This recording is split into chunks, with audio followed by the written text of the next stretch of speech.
Welcome to Great Home Makers. இன்னைக்கு விநாயகர் சதுர்த்தி ஸ்பெஷலில் ஒரு ஹெல்த்தியான பிடிக்கொழுக்கட்டை ரெசிபி தான் பார்க்க போகிறோம்.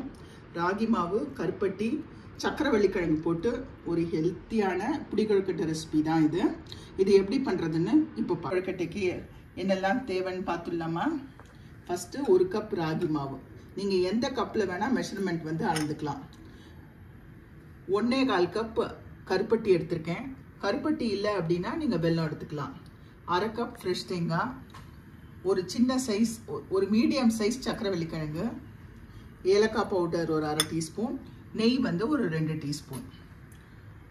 ஸ்டீமரில் சக்கரவள்ளி கிழங்கை வந்து ஸ்டீம் பண்ணிக்கலாம். ஒரு 10 மினிட்ஸ் இது நல்லா ஸ்டீம் ஆகட்டும். ஒரு ஹெவி பாட்டம் கடாய் போட்டுக்கலாம்.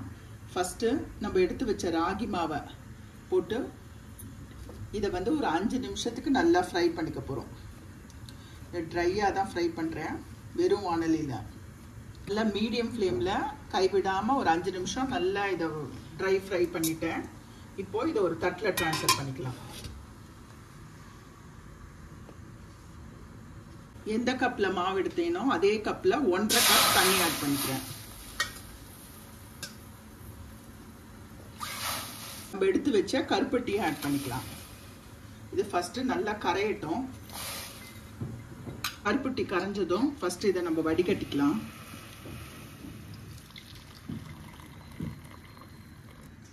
வடிகட்டின கருப்பட்டி தண்ணியை இதுலையே இந்த கடாயிலே ஆட் பண்ணிடலாம். பாகெல்லாம் வர வேண்டாம், இது கொதிக்கட்டும். கொஞ்சம் கொதி வந்தோடனே நம்ம துருவி வச்ச ஃப்ரெஷ் தேங்காய் ஆட் பண்ணிக்கலாம். ஏலக்காய் பவுடர் ஒரு 1/2 டீஸ்பூன். வறுத்து வச்ச கேழ்வரகு மாவை கொஞ்சம் கொஞ்சமாக சேர்த்து கலரிக்க போகிறோம். இதை வந்து நல்லா சேர்ந்து வருங்க, அது வரைக்கும் நம்ம கலரிக்கலாம். அடுப்பை மீடியம் ஃப்ளேமில் வச்சு நல்லா சேர்ந்து வந்தாச்சு. இதில் கடைசியாக 2 டீஸ்பூன் நெய் ஆட் பண்ணிக்கலாம்.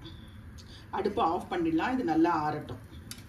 சக்கரவள்ளி கிழங்கும் நல்லா ஸ்டீம் பண்ணியாச்சு, நல்லா ஆறி இருக்கு. நம்ம தோலை ரிமூவ் பண்ணிவிட்டு நம்ம வெந்த சக்கரவள்ளி கிழங்கை துருவி எடுத்துக்கலாம். இந்த மாவில் துருவின சக்கரவள்ளி கிழங்கையும் சேர்த்து நல்லா பிசைஞ்சிக்கலாம். மாவில் வந்து சக்கரவள்ளி கிழங்கு போட்டு நல்லா பிசைஞ்சாச்சு.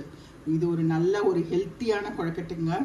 இந்த ஸ்டீமர் தட்டில் கீழே நெய் தடவி வச்சுருக்கேன். பண்ணி வச்ச மாவுலேருந்து கையில் கொஞ்சம் நெய்யை தடவிட்டு ரெடி பண்ண உருண்டையை வந்து நம்ம புடி கொழுக்கட்டை மாதிரி நம்ம பிடிச்சி வச்சுக்க போகிறோம். அவ்வளோதான்.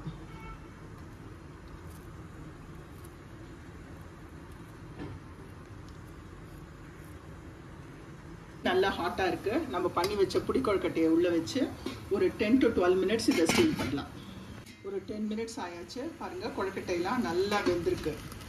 நம்ம இப்போ இதை எடுத்துடலாம்.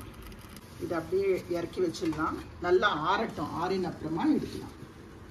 கொஞ்சம் ஆறினோன்னா நம்ம பிளேட்டில் எடுத்து சர்வ் பண்ணலாம். சூப்பராக வந்திருக்குங்க.